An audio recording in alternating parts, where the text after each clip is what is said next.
আসসালামু আলাইকুম। আজকের গল্পটির নাম বড় দিদি।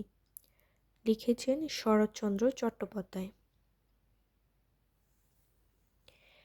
এই পৃথিবীতে এক সম্প্রদায় লোক আছে, তাহারা যেন খড়ের আগুন, ধপ করিয়া জ্বলিয়া উঠিতেও পারে, আবার খপ করিয়া নিবিয়া যাইতেও পারে।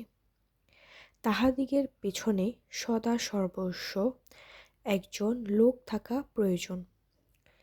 সে যেন আবশ্যক অনুসারে খড় যোগাইয়া দেয়। গৃহস্থ কন্যারা মাটির দীপ সাজাইবার সময় যেমন তৈল ও সলিতা দেয়, তেমনি তাহার গায়ে একটি কাঠি দিয়া দেয়। প্রদীপের শিখা যখন কমিয়া আসিতে থাকে, এই ক্ষুদ্র কাঠিটির তখন বড়ই প্রয়োজন, উস্কাইয়া দিতে হয়। এটি না হইলে তৈল ও সলিতা সত্ত্বেও প্রদীপের জ্বালা চলে না।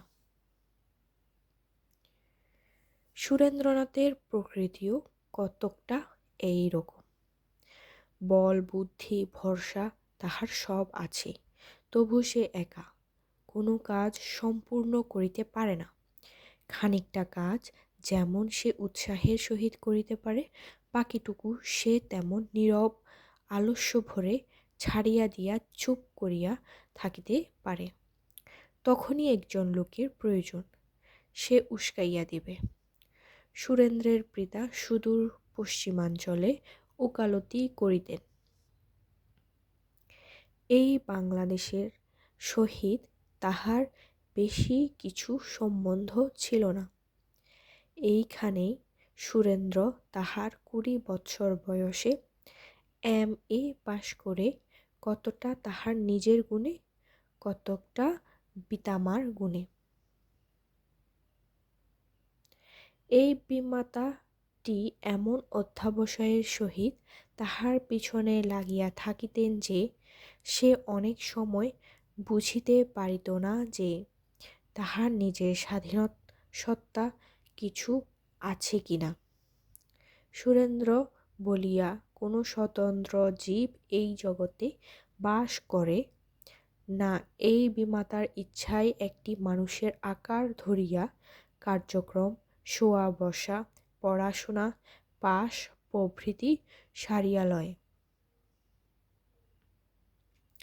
এই বিমাতাটি নিজের সন্তানের প্রতি কতকটা উদাসীন হইলেও সুরেন্দ্রের হেফাজতের সীমা ছিল না।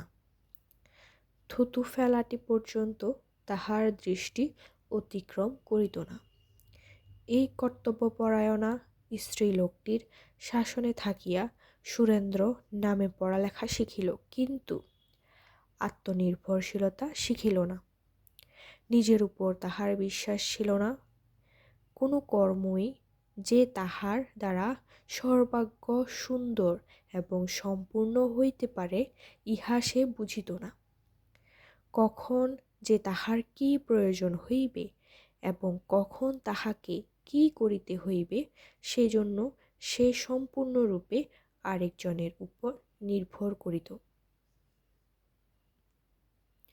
ঘুম পাইতেছে কি ক্ষুধাবোধ হইতেছে, অনেক সময় এটাও সে নিশ্চিত ঠাহর করিতে পারিত না। জ্ঞান হওয়া অবধি তাহাকে বিমাতার উপর ভর করিয়া এই 15 বর্ষ কাটাইতে হইয়াছে। সুতরাং বিমাতাকে তাহার জন্য অনেক কাজ করিতে হয়। 24 ঘণ্টার মধ্যে 22 ঘণ্টা তিরস্কার, অনুযোগ, লাঞ্ছনা, তাড়না, মুখ বিবৃতি। এত দীর্ঘ পরীক্ষার বৎসর পূর্ব হইতে তাহাকে সমস্ত রাত্রি সজাগ রাখিবার জন্য তাহার নিজের নিদ্রাসুখ বিসর্জন দিতে হইত। আহা, সপত্নীপুত্রের জন্য কে কবে এত করিয়া থাকে। পাড়া প্রতিবেশীরা এক মুখে রায় গৃহিণীর সুখ্যাতি না করিয়ে উঠিতে পারে না। সুরেন্দ্রের উপর তাহার আন্তরিক যত্নের এতটুকু ত্রুটি ছিল না।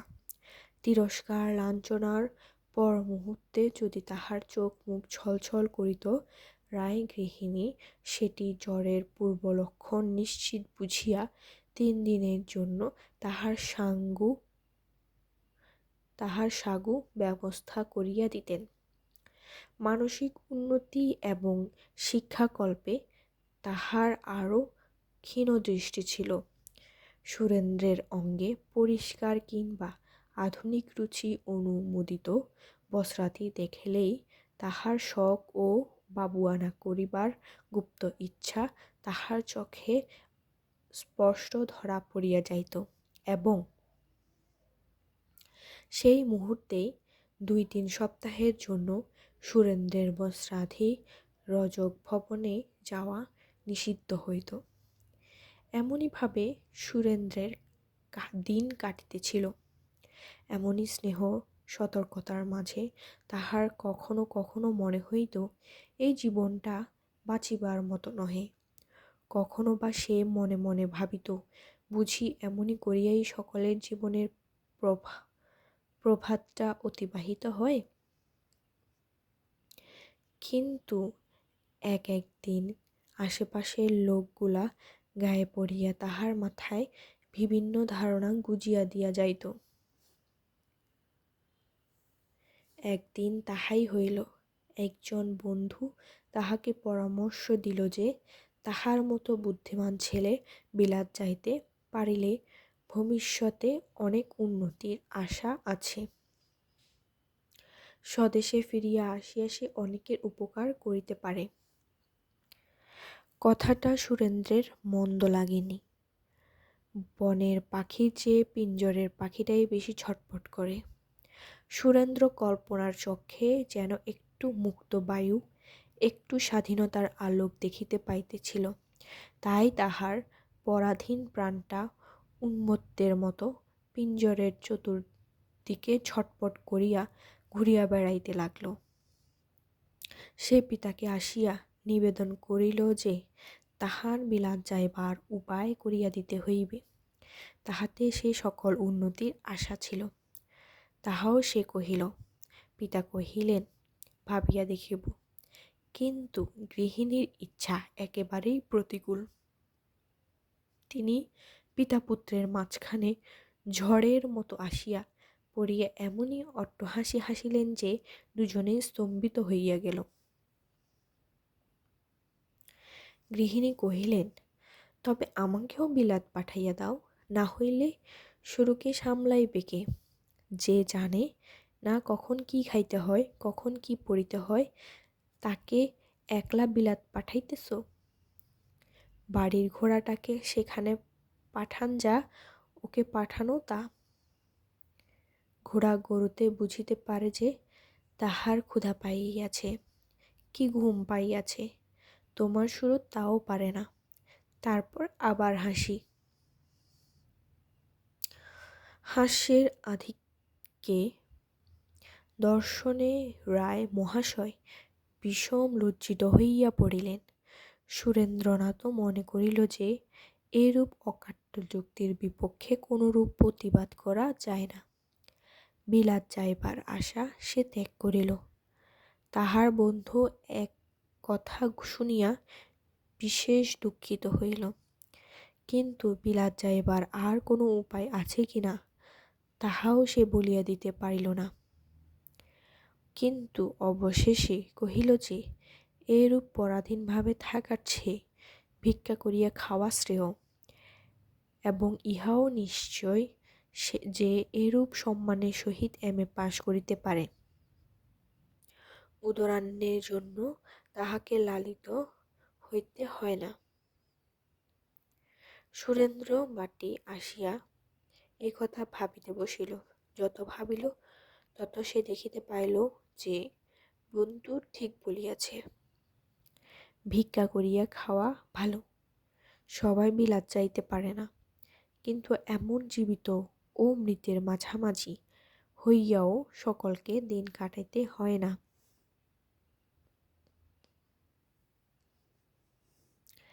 একদিন গভীর রাতে সে স্টেশনে আসিয়া কলকাতার টিকিট কিনিয়া গাড়িতে বসিল এবং ডাক চোখে পিতাকে পত্র লিখিয়া দিল যে কিছুদিনের জন্য সে বাড়ি পরিত্যাগ করিতেছে। অনর্থক অনুসন্ধান করিয়া বিশেষ লাভ হইবে না এবং সন্ধান পাইলেও সে বাটিতে ফিরিয়া আসিবে এরূপ সম্ভাবনাও নাই। রায় মহাশয় গৃহিণীকে এই পত্র দেখাইলেন। তিনি বলিলেন, সুর এখন মানুষ হইয়াছে, বিদ্যা শিখিয়াছে, পাখা বাহির হইয়াছে, এখন উড়িয়া পালাইবে না তো কখন পালাইবে। তথাপি তিনি অনুসন্ধান করিলেন। কলকাতায় যাহারা পরিচিত ছিল তাহাদিগকে পত্র দিলেন, কিন্তু কোনো উপায় হইল না। সুরেন্দ্রের কোনো সন্ধান পাওয়া গেল না।